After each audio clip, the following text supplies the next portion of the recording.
DJI FPV goggles were hacked. The root access to the computer that drives the goggle is right now possible. Is it important? No. And that's the short answer.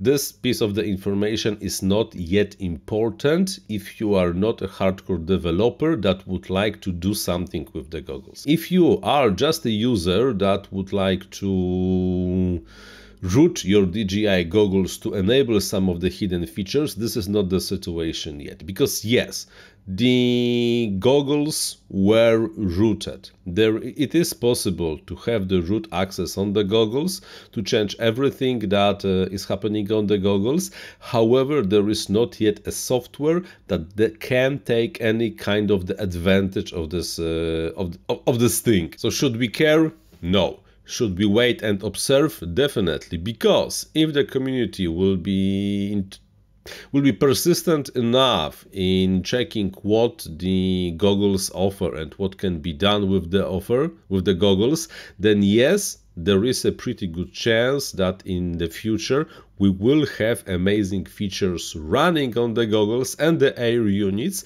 and the firmware will not be coming from the DJI itself, but from the community. But right now, it's too early.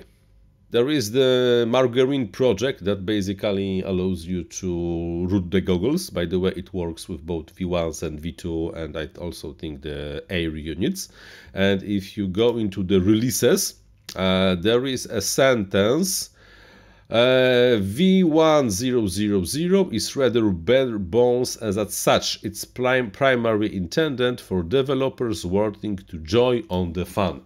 There is no new features that you can enable on the goggles even when you root them at this today. And today is the 19th of the March of the 2022. So like I said, should we care? Not really. Should we observe and wait? Definitely. Because if the DJI will not deliver the canvas mode by itself, maybe the community will be able to deliver the canvas mode. And that would be truly amazing.